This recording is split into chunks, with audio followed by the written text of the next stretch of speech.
In this lesson, we're going to talk about static methods. And in previous examples, we've looked at how a class can contain a method item. This method being what we would call a member of the class. And anytime something outside of the application wanted to access this method, it first had to create an instance of the class so that it could access this particular instance. And we learned that we can create several instances of the same class that may all contain different values,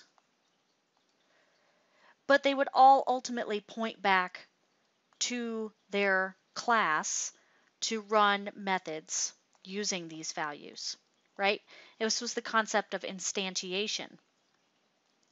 With static methods, this idea of static classes, we often have methods that we want to execute on specific objects, but they don't really pertain to or depend on the contents of any object, right? We don't have these instance variables, right? And we call these static classes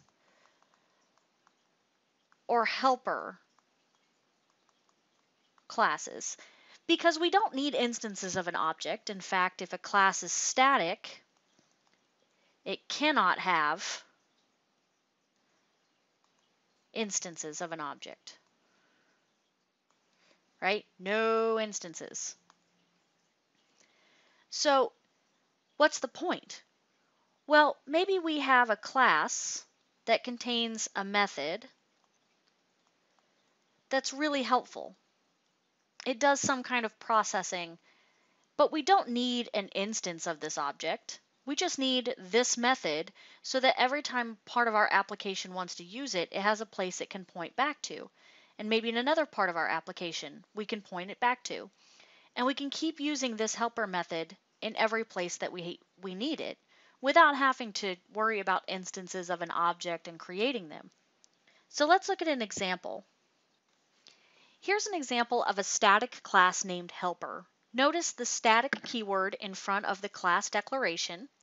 It contains two members, a public integer named number and a public method named sum, which takes in a number.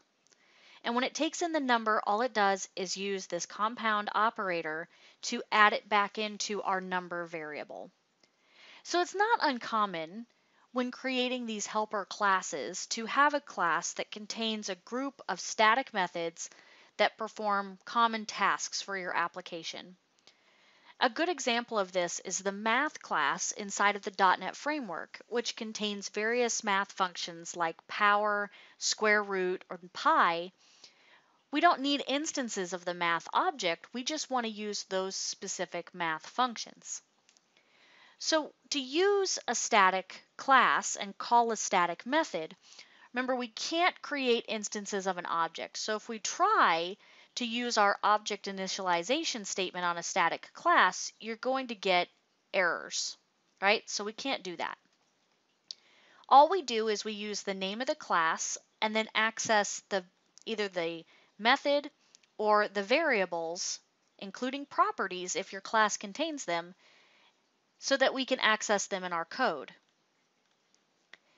Now the key to static items in classes is that since we don't have instances, every time you change a value in a class, it's going to change it for everyone.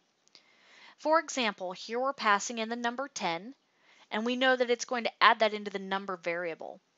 So the first time, since we start with 0, this is going to be 10, but then when we pass it another 10, we should get 20.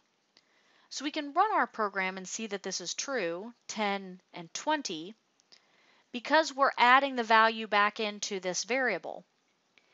Now if we had an instance of an object, we would need two different instances here, one holding a 10 and another one holding a 10. We wouldn't get 20 because we would have two different instances of an object. Whereas with a static method, we are always pointing back to the same location in memory and updating the same resources no matter what. So it's something to keep in mind when using static methods, static variables, or accessing static classes, that it's really just a repository to point back to throughout multiple places in your application.